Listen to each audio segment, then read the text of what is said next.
God bless you. Thank you for all you've done for your country. Let me get your microphone here. And we're live on the internet right now. Okay. And we are telling the story as it was lived by World War II veterans such as yourself. So when in the service, you were in the Marines? That's right. Okay. You serve in Europe? No, I served in the Pacific. Pacific Ocean. Okay. And what did you do during World War II? Well, I was in the communications. I worked basically with the, in combat, I worked basically with the Navajo code talkers. You've heard of them? Yes, I have. Very interesting story. It wasn't for them, we probably wouldn't have won the war, actually. Okay. Interesting language. A language that they couldn't break the code. Well, every Indian language in the United States have been written down except for the Navajo language. It's the only one in the United States that hadn't been written down. Okay. It was all passed from father to son, you know. And all the reservation schools that the Navajos went to, if they spoke their own language, they would punish them by put them down in the basement, chain them, and everything else. Really? They wouldn't let them speak their own language, but of course they still spoke it. But in 1943, 42 was the guy that name of Johnston, who had grown up on a Navajo reservation because his father was a teacher. He approached the Marine Corps and told them that that if they would take some of these Navajo young men, they could probably make a code that the Japanese couldn't break. See, the Japanese would break every code we had. There was none that they couldn't break. And that was really devastating for the combat troops. Oh, yeah, because they could basically read our mail. Right, right. Knew what we were going to do. So they took 29 Navajo, put them through boot camp, and then put them through the Marine Corps radio school, and then they told them to make a code within a code, using their own language, and also the American language, so that the Japs wouldn't be able to decode it or find out what it was about. And they couldn't break the code during the entire war. Couldn't break the code. They started in the Guadalcanal, and they increased the amount of Navajos all through the war, and went every battle in the Pacific. They were there, and they did. The Japanese captured a Navajo who was in the army on Leyte when they took the Philippines. Yeah. He was taken to Japan. He was taken to Japan and tortured over and over again, trying to get him to break that code, but he couldn't break it because it was a code within a code, and the only persons that knew about it was the one that put that together in the radio school, and all the ones subsequently that learned it as they came through school. Oh, so he couldn't. Was it a code written in such a way that even if he wanted to share that with him, he couldn't, just because? No, so it's a very secure code. A very secure code. Never was broken, and it cut down the time. So I went through message center school for 3 months when I was in the Marine Corps, as an encoder and decoder, and after, well, you could still use it during the peacetime and so forth, and when we went in combat. But once you got into combat, it would take 10 minutes to get that thing decoded and encoded when they came on up the other end, and the Navajos could get that to each other. There were 2 Navajos in each battalion. Okay. And one would talk to the other, and they'd get that information in 3 minutes. And they'd have it would take them 10 minutes to get the information so they could start shelling someplace where they were going to shell. Right. By that time, the Japs had moved or something was different. But with this code, where they were just right on the button all the time. Wow. Was it the symbols they used, or was it the actual enunciation of the words? Both? It was the words themselves. Yeah. You can. I don't know. That video that I've got here has got a Navajo talking the Navajo language, telling that Mount Suribachi had been secured. Right. And you look at it on a piece of paper, and it's quite a few lines of language, but actually it's not very much there, except when they decode it, Yeah. So you were also on Iwo Jima. In fact, your hat says you're 5th Marine Division USMC World War II Iwo Jima survivor. That's right. That was a massive battle there in Iwo Jima. A lot of Marines lost their lives. That was the worst battle in the Marine Corps history. Still, it's it's still the worst battle that they've ever had. Because of the loss of life. Right, and also because of the whole island was only 5 miles long and 3.5 miles wide at the widest point. And they had bombed it for 72 days consecutively. It's the longest sustained bombing in the Pacific War. And they thought everything was gone. Now, when we got our briefing on the LST before we went in the night before, they told us that we'd had 48 hours to secure the island. They figured there was nothing left. But their area, this was all due to aerial surveillance. They had, they could see the island, determine a lot of the stuff there, and they had all gotten a lot of intelligence from all the other islands that they'd hit, and found out maps and stuff that they could determine that there were blockhouses here and blockhouses there, and so forth and so on. But what they didn't see was that they had built 5 stories down of tunnels, 5 stories down, and they had 16 miles of interconnecting tunnels all over the island. And they also had built up these 3 big banks or shelves on each side of the. We only had two beaches that we could land. There was one on one side and one on the other side. The rest of the island was all real high cliffs all the way around. And so it was a real easy island to defend, real easy island, or hard island to attack. Right.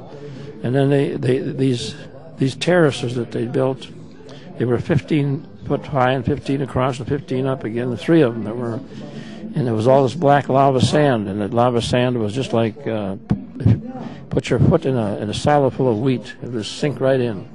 And when we came on shore with all our heavy equipment, ammunition, and guns, and so forth, and every time you stepped into one of the, tried to pick your way up the terrace, well, you just sink right in and you just stop there. And this happened. So I was in the first wave. I was lucky to be in the first wave. You're lucky to be alive. Lucky to be there, because they let the first 3 waves get in before they really started pounding with the mortars and the artillery pieces. The first 3 waves were all Amtracs. I went right up on the beach without even getting my feet wet. The rest of them, all the rest of the waves were all Higgins boats, and the front came down. Right. So after the first 3 waves, these waves were coming in 5 minutes apart. Okay. So all 3 waves were backed up on these terraces, and then they started sending the shells in from all the mortar placements and all the big heavy artillery that they had up in Mount Suribachi and the other north end of the island. And they had every square inch of that beach had been zeroed in before we even landed. So all they had to do was just drop their weapons, drop the mortars in, and just keep on going across and back and forth. So every square inch of that beach was being hit almost simultaneously at the same time, and there was body parts flying in all directions, and we had almost 500 killed on the beach the first day. And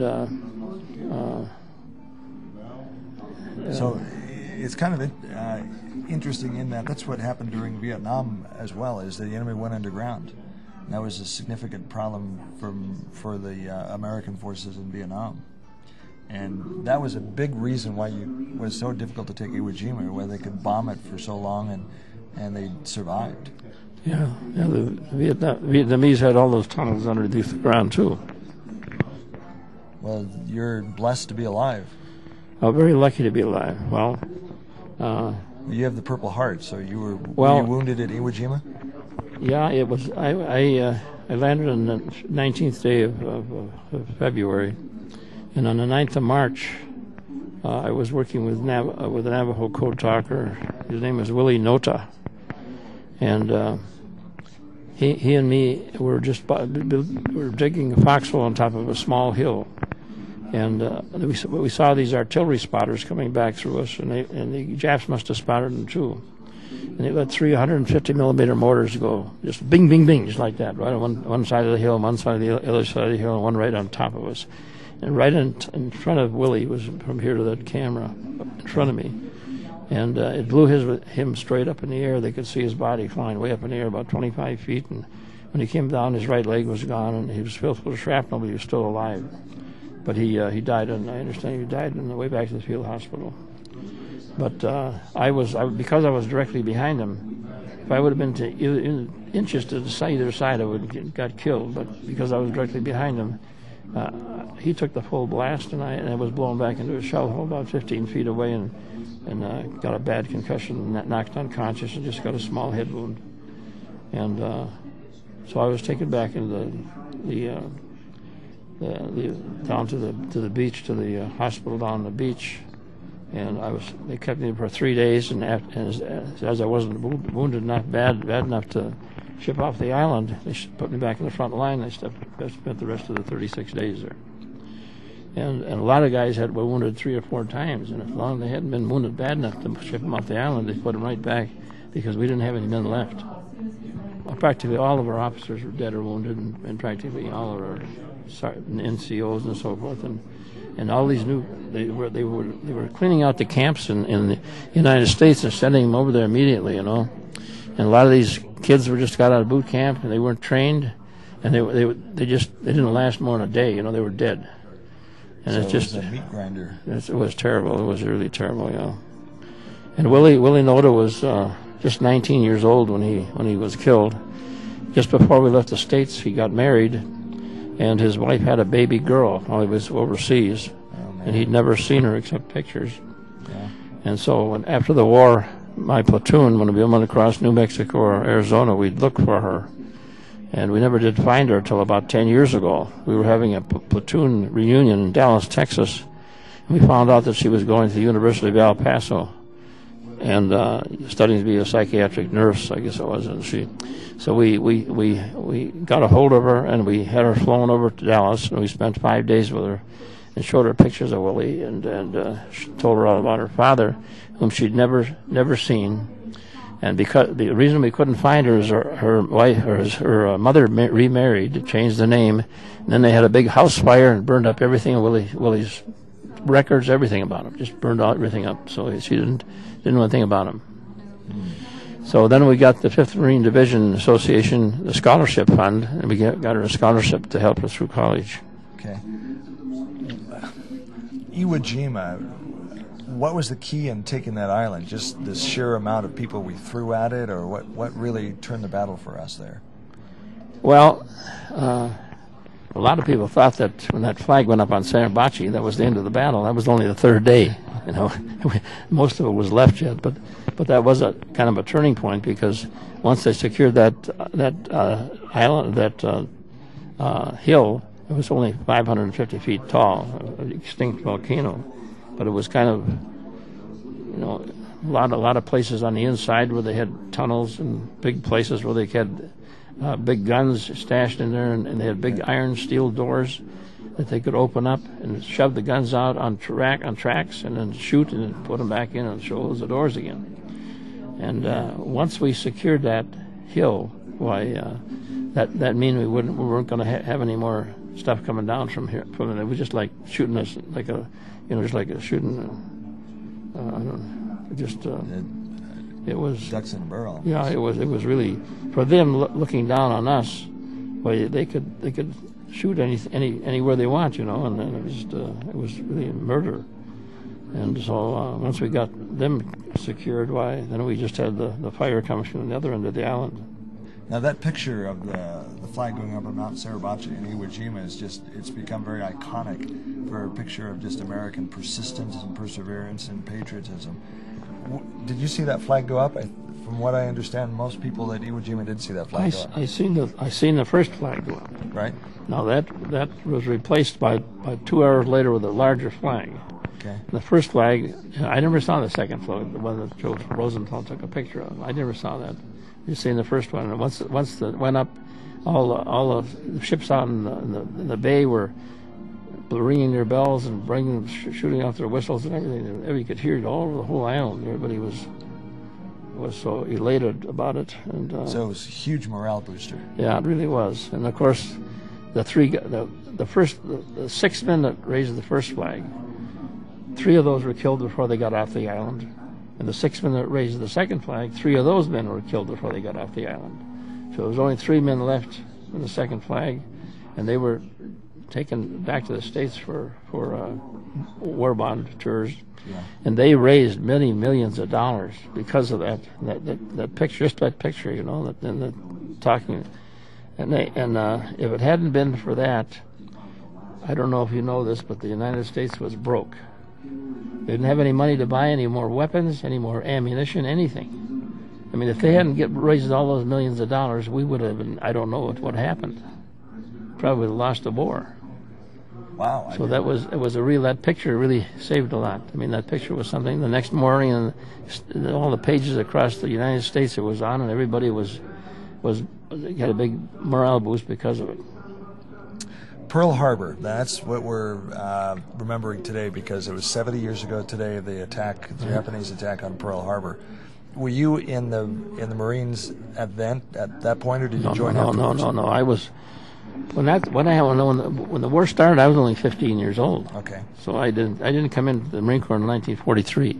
Okay. And of course we'd done our training over on the big island of Hawaii. Camp Tarawa, which is a big camp that the 2nd Marine Division, after they had hit Tarawa, they built that camp and called it Camp Tarawa. It was donated by the owner. I forget his first name, but his last name was King. He had the King Ranches in Texas, and he had a huge King Ranch on the island of Hawaii. He donated that land to the Marine Corps for the rest of the war, so we could train there. Okay. What went through your mind when you heard about Pearl Harbor? I can't remember what happened, but I mean, it was just a lot of anger. Oh boy, I was only 15 years old. I can remember when it happened, because we were sitting in our living room, and I lived with my sister. My sister raised me when my mother died when I was 8 years old, and my sister was 18. She just got married. She took me and raised me from the time I was 8 till 18. And when I went in the Marine Corps, we were sitting in our living room, and we had one of those little Philco radios, little tiny things. Yeah. And President Roosevelt came on and said that, and it was devastating to everybody. I mean, it was just, who couldn't understand it, what happened. So, from the news reports we're hearing, people were just flocking down to the enlistment stations to enlist. The next morning, a lot of men went enlisted, but of course I was too young to enlist. Yeah, because you were 15. So you went in when you were 18? Right. Served as a U.S. Marine. How long did you serve? Well, I was in World War II from 43 to 47, and then I was back in from 48 to 51 because I was in the active reserve and got called back in the Korean War. But I never got to Korea, luckily. Okay. Because the people that our battalion was stationed in Old Chamberlain Field, Minneapolis, Minnesota is where I lived. When the war started in June of 1950, they had us on a train going to Camp Pendleton on the 1st of July. Mm-hmm. And we got out there, they divided us into 3 groups. The first group hadn't had much training. They sent them to boot camp in San Diego. The second group had more training, so they sent them to Camp Pendleton for further combat conditioning. And the third group was all World War II veterans.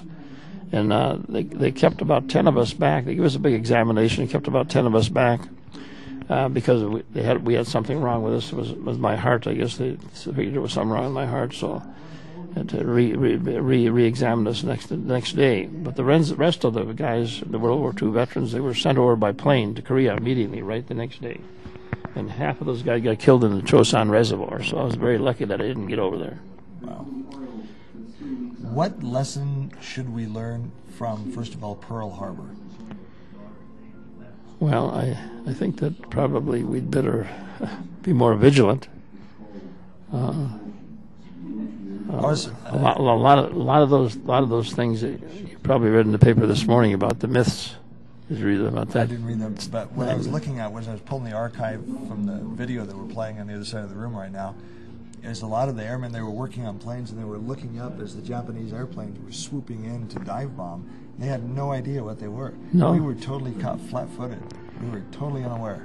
No, they didn't know anything about it, but yet the people in Washington were very well aware that something was about to happen. So I guess one lesson we learned as a nation is we can't be caught that flat-footed again, and if we do, a lot of people are going to die. That's right. About 1,000 people died on the USS Arizona alone when the bomb went through and hit the magazine and blew the ship apart. Yeah. Over 2,000 people died at Pearl Harbor, 2,900 I think, and about 1,000 in that one ship alone. Right. Iwo Jima. What lessons did we learn from Iwo Jima? Well,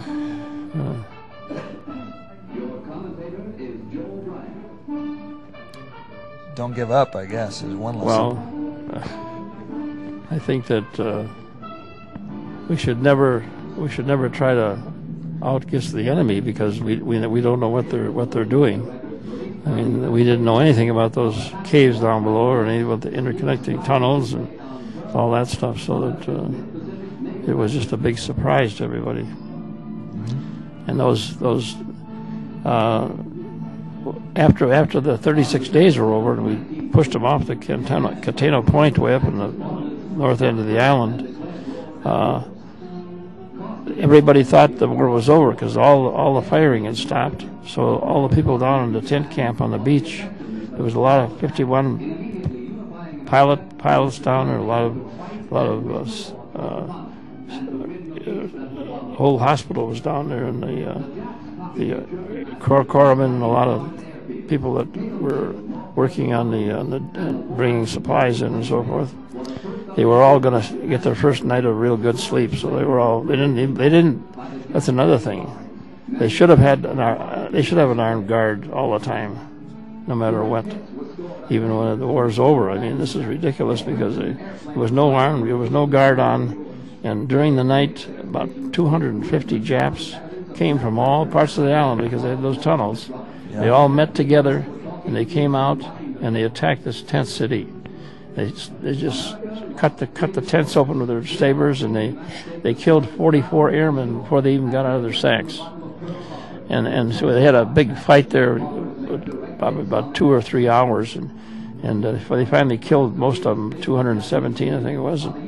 Anyway, there was a group of Marines that were going to be going back aboard ship the next day, but the trouble is they'd taken all their ammunition away from them because they didn't want any accidents to happen on board ship.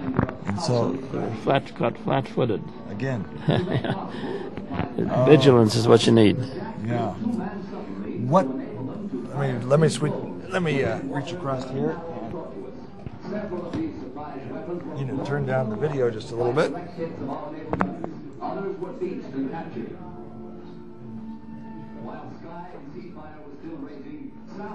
There we go. Sorry about that. What do you tell young people today about honor, duty, patriotism? What message do you have for the next generation?